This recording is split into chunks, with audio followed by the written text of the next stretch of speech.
She wrecked my classic car and laughed. "It's just metal, get over it." I replied, "You're right, it is." She stopped laughing when she saw what I sold to pay for the repairs. I, 32 male, have been restoring cars since I was 16. It's not just a hobby, it's my meditation, my art, my connection to my late grandfather who taught me everything I know about engines. My pride and joy was a 1970 Plymouth Cuda. I'd spent 6 years restoring. Every bolt, every panel, every inch of that car had been touched by my hands. Found it as a rust bucket for $3,500 and put another $25,000 and countless hours into it. Not to flip it, to keep it. This car was my baby. Enter Veronica, my girlfriend of 8 months. She never understood the car thing, called it playing with toys, and made jokes about me loving the car more than her. I'd laugh it off, but it bothered me how dismissive she was of something that meant so much to me. The incident happened on a Thursday evening. I was working late, and she texted asking to borrow my daily driver. Her BMW was in the shop for some minor issue. I told her sure, keys were on the hook. What I didn't know was that she'd decided my Honda was too boring for her night out with friends. I got home around 10 p.m. to find my garage door open and my Cuda gone. My heart dropped. I called her immediately. "Hey babe," she answered, music blaring in the background. "Where's my car?" "Oh, I took the pretty one. The Honda is so lame." "Veronica, that's not a daily driver. It's not insured for other drivers. Where are you?" "Relax. I'm a great driver. We're just at Tiffany's place." "I'm coming to get it. Don't move," she laughed. "God, you're so dramatic. It's just a car." 20 minutes later, I got another call. Not from her, from the police. She'd wrapped my Cuda around a lamppost. When I arrived at the scene, she was standing there with her friends, laughing. Actually laughing. The front end of my car was destroyed. 6 years of work, crumpled like paper. "Babe," she called out when she saw me. "Look, I'm so sorry, but it's kind of funny, right? I confused the brake and the gas." I couldn't speak, just stared at the wreckage. "Oh my God, are you crying?" She giggled. "It's just metal. Get over it. Insurance will fix it." "You're not on my insurance, and this is a classic. Do you have any idea what you've done?" She rolled her eyes. "I'll pay for it, whatever. Stop being such a baby."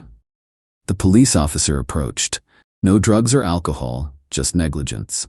She'd been showing off, took a turn too fast, lost control. Her friends corroborated. They'd been recording her driving the vintage car for Instagram when she crashed. I had the car towed to my buddy Jerome's shop. The damage assessment came back the next day. $18,000 minimum, possibly more depending on finding original parts. The frame was bent, front end destroyed, engine damaged. "Your girlfriend gonna cover this?" Jerome asked. "She says she will." He gave me a look. We both knew better. I was right. When I showed Veronica the estimate, her tune changed immediately. $18,000, that's insane. The whole car isn't worth that.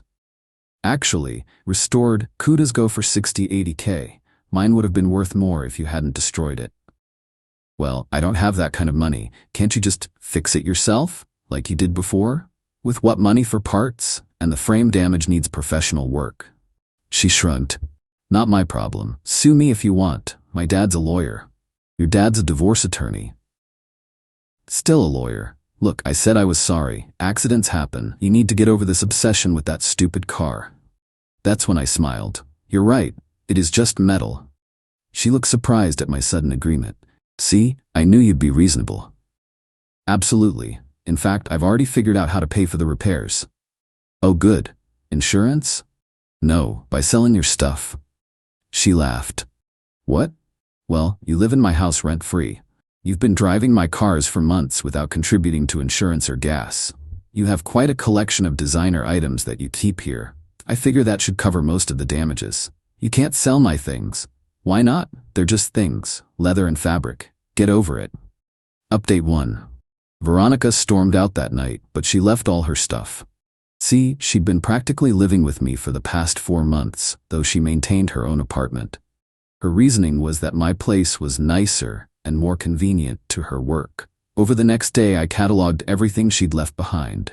6 designer handbags, Louis Vuitton, Chanel, Gucci, 12 pairs of designer shoes, Louboutins, Jimmy Choos. Designer clothing, more than I could count. Jewelry she kept in my safe, gifts from exes, apparently. A limited edition Hermes scarf collection, professional camera equipment. She fancied herself an influencer. The total value, based on resale prices, about $22,000. Now I know what you're thinking. I can't just sell her stuff. And you're right, but here's where it gets interesting. She came back the next day with her friend Becca, expecting to collect her things and move back to her apartment. I was ready. "Where are my bags?" she demanded, noticing they weren't in the closet. "Safe. We need to discuss the accident first."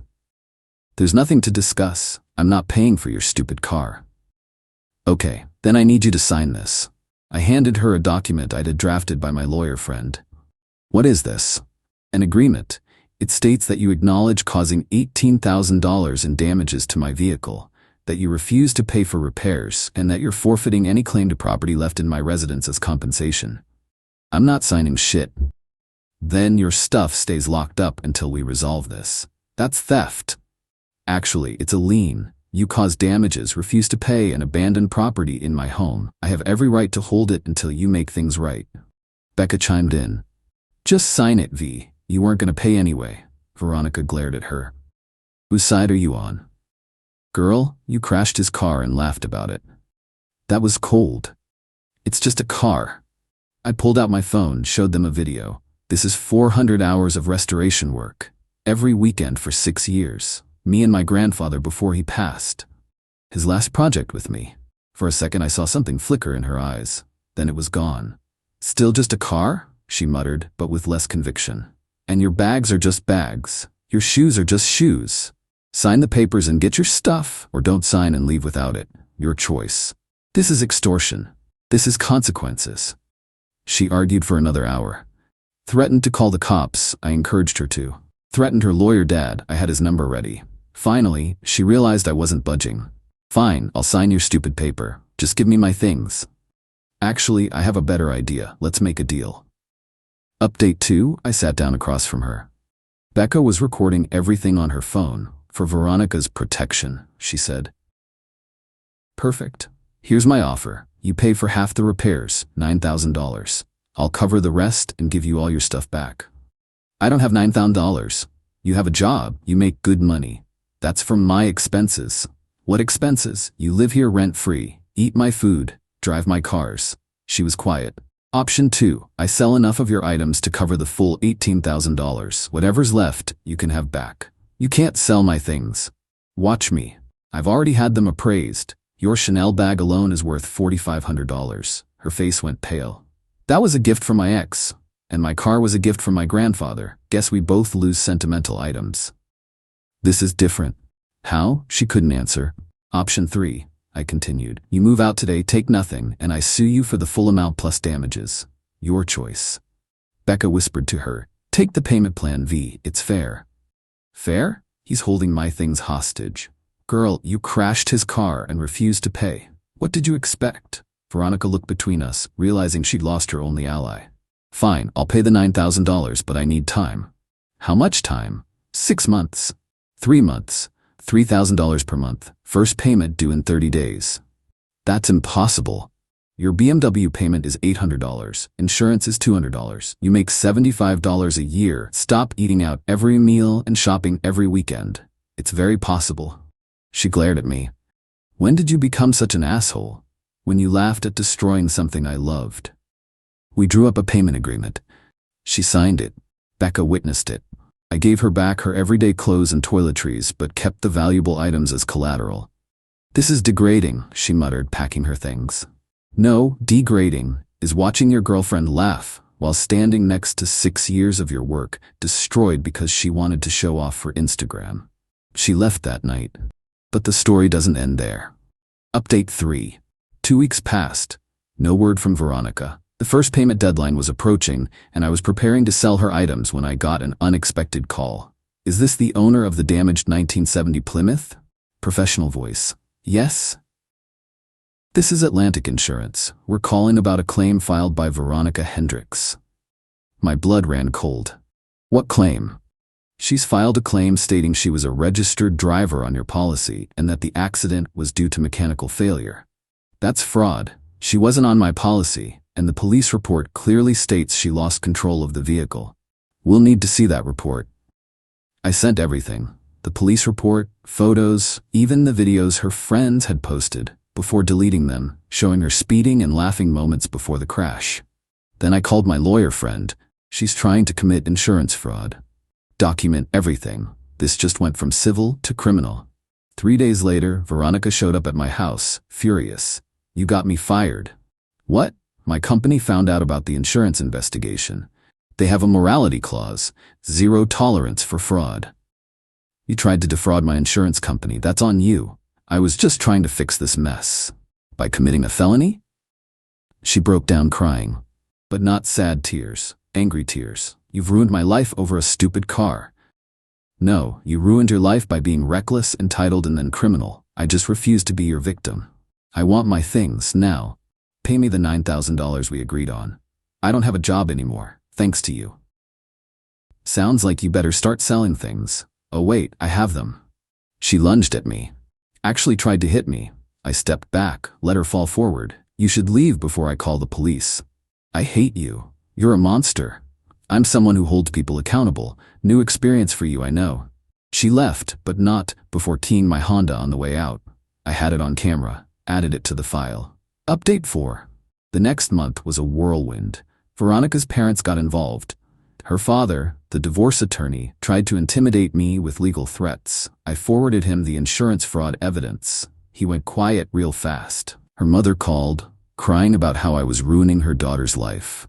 I sent her the video of Veronica laughing at my destroyed car. She hung up. Then came the smear campaign. Social media posts about her abusive ex who was financially controlling her. Some people bought it until I posted my own response. The police report, the repair estimate, and her signed agreement to pay.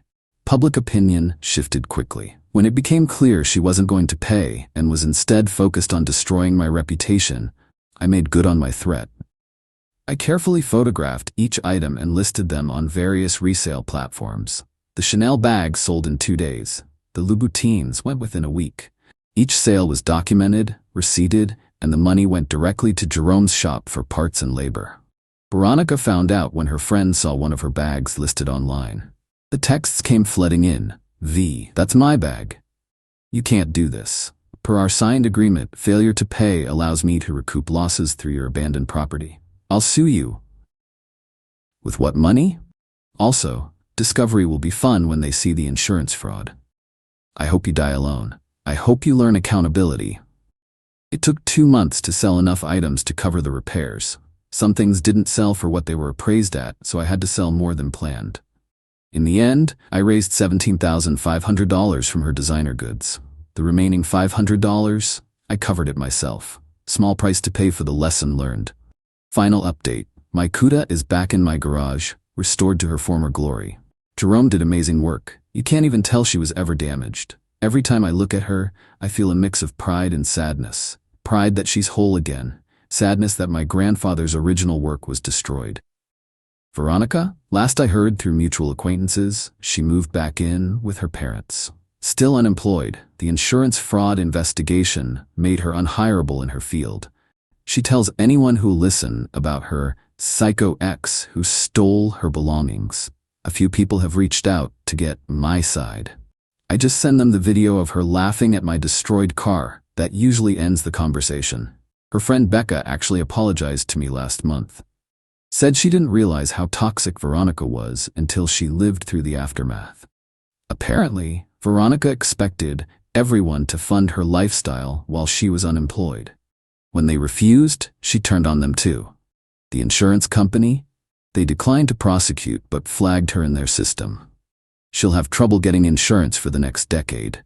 The kicker? About a month ago, I got a letter from a law firm.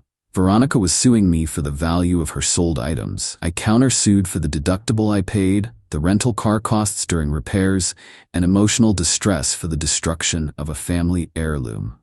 Her lawyer dropped the case within a week. I learned a lot from this experience. Mainly when someone shows you who they are, believe them.